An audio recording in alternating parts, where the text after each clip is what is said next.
Hi,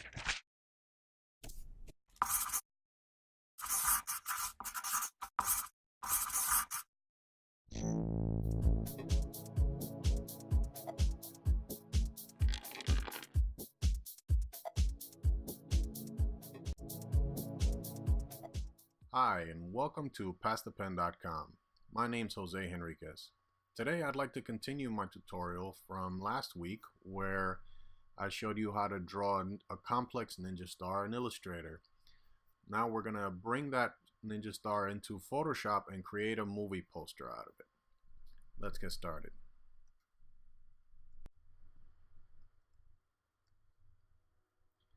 Okay, so before we get started, we're going to use a couple of textures that are pretty easily available on the internet. We have a bokeh lighting effect texture and a brick wall. Now I've already brought these into a new file, and for speed's sake I've changed the resolution to 72 so we get through this video without some stalls. And but if you're gonna do this for print, you're gonna want that resolution to be 300. Okay, so I'm just gonna hide the background lighting and let's switch to full screen here. Now what we want to do is use this and make it look like a wall that's realistic, not just the front view of it. So for that we're going to use a little bit of 3D from Photoshop Extended, and if your 3D panel is not open, you can find it under Window, 3D. And what we're going to do is we're going to create a 3D postcard out of it by clicking the Create button here. And we're going to rotate it with the first set of tools here, the 3D Object Rotate tool. And I'm just going to click and drag to the left and holding down Shift to keep it straight. Okay, and now we're going to pan the wall to the right a little bit using the Pan tool. Okay, and we want this to be a close-up shot, so we're going to scale the object, and I'm just going to click and drag upwards until we fill up most of the screen. There we go. And we can turn on our background lighting layer. And that's kind of big, so I'm just going to free transform it, doing Command T. And let's shrink it down just a little bit. And you know what? Let's get this vertical by clicking and rotating. A little too much rotation there. Holding down the Shift key will lock it in vertical. And let's just move it over till we get something a little interesting, like that.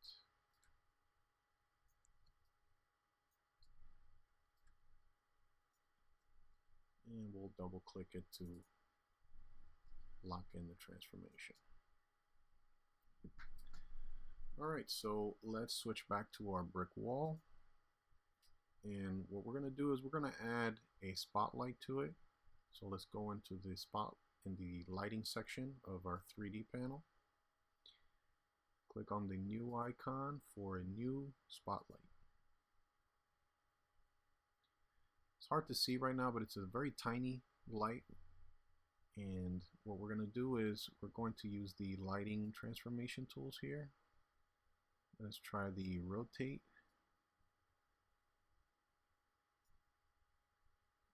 And the pan. Okay, I'm just dragging to the left. And we'll click upwards a little bit. And there we go. Okay, now in order to see the light a little better, let's up the intensity from 1 to up to 216, 206, that's fine. I'm going to create shadows, and let's use attenuation. Change the outer to 4 and the inner to 2. Okay, now we're starting to see. Now the background of the wall needs a shadow. It needs some form of depth of field. So first we're going to add a shadow to it, and for that we're going to create a new layer. We'll use the gradient tool and have the gradient foreground to transparent and linear. And we're just going to click and drag from left to right, holding down the shift key. You know what, let's do a little further. Now we don't want this to cover our background lighting, obviously, so what we're going to do is in between the two layers we're going to hold down the Alt or Option key until we get this icon here for the blending, and we're just going to click, and now that gradient is only affecting our wall.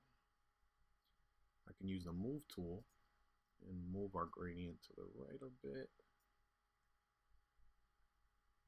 Okay, so now let's change that to multiply, and we'll lower the opacity